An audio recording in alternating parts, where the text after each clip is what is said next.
La 10e édition de C'est bon le Japon a ouvert ses portes ce 14 février et va se dérouler jusqu'au dimanche 16 février. Si vous aviez l'habitude de retrouver ce salon dans le Marais, vous vous rendrez compte qu'il a changé d'adresse et se déroule désormais à Montreuil.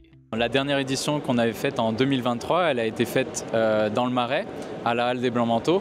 Donc c'était un espace de 1000 m², sauf qu'on avait quand même beaucoup de visiteurs et donc beaucoup de personnes qui pouvaient potentiellement attendre à l'extérieur. Donc on a trouvé le Paris Montreuil Expo où nous avons donc décidé de louer une partie du hall 1. Comme l'indique le nom du salon, la cuisine japonaise est à l'honneur. On trouve sur place des produits à acheter et à emporter, mais surtout de nombreux stands qui transforment le lieu en véritable food court. Alors taiki, c'est une gaufre japonaise. Donc la particularité, c'est qu'elle est fourrée à la pâte de haricots rouges. Mais nous, on l'a fait aussi avec du Nutella, la crème pâtissière au matcha, crème pâtissière au sésame noir. Mais voilà, la gaufre classique, c'est avec le haricot rouge. En fait, on a des coques d'orge, on a aussi des gyoza. Les takozaki, c'est de pâte japonaise avec on fait des farines dehors.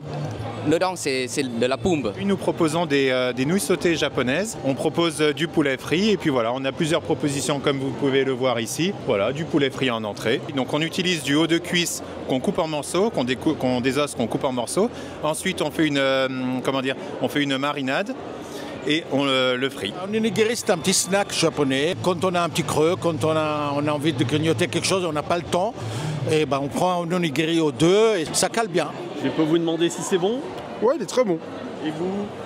J'ai pris pareil, sans chocolat. Ah, celui-là, il est bon? Oui, il est bon.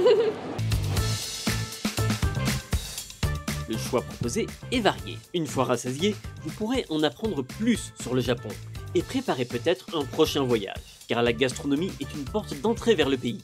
Mais ce n'est pas son seul intérêt, bien sûr. Ce qu'on veut, c'est représenter le Japon, ce qui est bon au Japon, sous divers angles. Le point le plus important, c'est la gastronomie, la culture culinaire, mais aussi le tourisme. Et on a aussi des exposants qui justement montrent les innovations du Japon en termes d'art de la table. On a aussi des exposants qui sont plus traditionnels avec le thé japonais.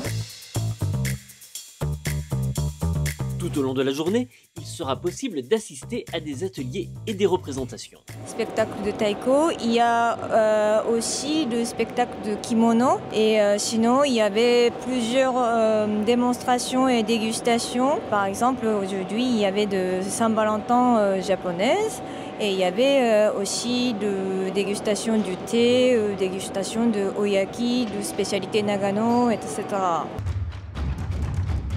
Ce salon permet de faire de nombreuses rencontres avec des exposants venus parfois spécialement du Japon. Dans la bonne humeur, on découvre des facettes du pays, on mange, on prépare son voyage, car oui, à la fin, on a toujours envie d'y aller. Toutes les informations pratiques sont à retrouver sur le site officiel de l'événement.